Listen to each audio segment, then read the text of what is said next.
Kwa ninyi hapa mtakuwa mnajua na mnajua kwamba mnajua na mtayabeba hayo kwenda kuwasaidia Watanzania.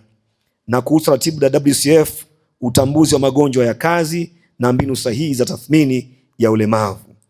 Tafadhali hakikisheni kuwa elimu mtakayopata hapa mnaitumia ipasavyo, kwa weledi, kwa umakini katika kuwahudumia wafanyakazi, na ili kulinda na kuendeleza nguvu kazi ya taifa letu.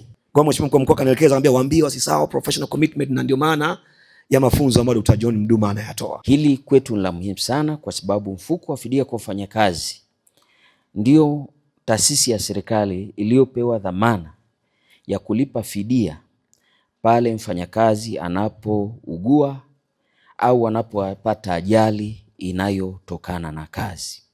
Tumekuwa tukifanya hivyo kwa kanda, tumepita kanda zingine nyingi nafikiri na kila mwaka mpaka sasa hivi kumbukumbu zangu zinaniambia kwamba tumeshafikia zaidi ya madaktari 2000 ambao tumewafanyia mafunzo ya aina hii. Na wakitoka hapa wanakuwa ni extension ya mikono ya WCF katika kutoa huduma zake. Kwa hiyo mafunzo haya yamekuwa ni bora kwa sababu madaktari wengi wamekusanyika katika mikoa mbalimbali ambapo wanapata mafunzo haya kwa siku 5, na hata tutakapokuwa tumehitimisha, tutakaporudi katika vituo vyetu vya kazi, tutaweza kuwahudumia wananchi na pia tukaweza kuwapatia huduma bora zinazotakia.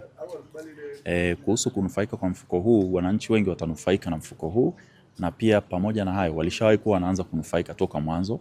Kwa hiyo huu ni mwendelezo wa mafunzo ya WCF katika mikoa mbalimbali Tanzania. Kabla ya mafunzo haya ilikuwa ni vigumu kubainisha kama mtumishi fulani amepata ajali kazini au matatizo kazini na kuchukua hatua gani, kwa mfano kuripoti kwa mkuu wa hospitali au kwa mtu yoyote. Kwa hiyo kwa sisi tunavyopata ni kama platform ya kufikia wananchi kutoka kama branches kufikia wananchi wengine na kuwahudumia ipasavyo. Hivyo nasema kwamba tungependa mafunzo haya endelevu na ifikie madaktari zaidi na zaidi.